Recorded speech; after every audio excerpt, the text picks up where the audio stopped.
Réalisée par Architecture à Vivre, la maison Construisons demain concilie domotique et écologie.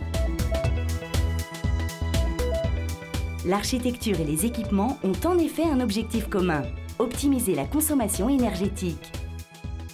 On a un puits canadien, on a une VMC double flux, on a des panneaux solaires donc pour la production d'eau chaude, on a des panneaux photovoltaïques pour la production d'électricité, on a une orientation optimale évidemment, on a tout un ensemble de baies vitrées, de gestion des stores automatiques en fonction de la luminosité, de la position du soleil. On a une verrière donc, qui optimise évidemment l'apport naturel et gratuit de lumière et qui permet aussi, en fonction de la saison, d'optimiser les consommations puisque par exemple en hiver, on va, dès qu'il y a un rayon de soleil, ouvrir les stores de façon à chauffer la maison et en été, ça va être l'inverse, on va plutôt fermer les stores dès que le soleil va se montrer.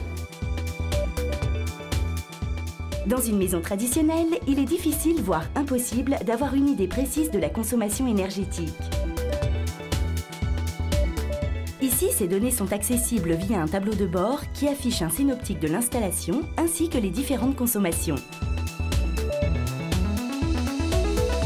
Je vais, à travers ce type de schéma, avoir toutes les informations de consommation, que ce soit en kWh, en euros ou en rejet CO2.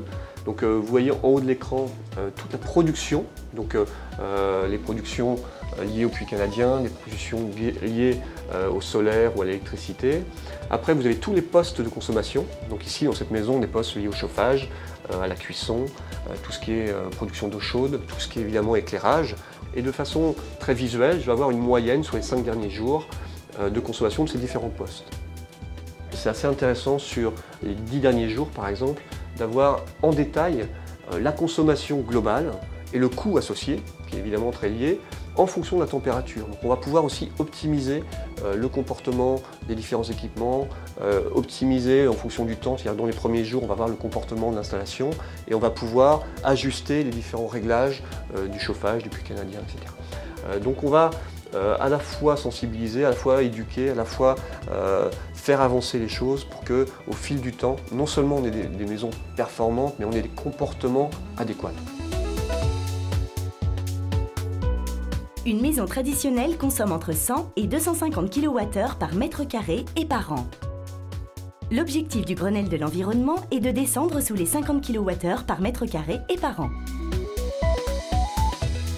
Donc ici, l'estimation, ce serait une maison qui consomme environ 30 kWh par mètre carré par an, voire avec la verrière, pratiquement plus rien.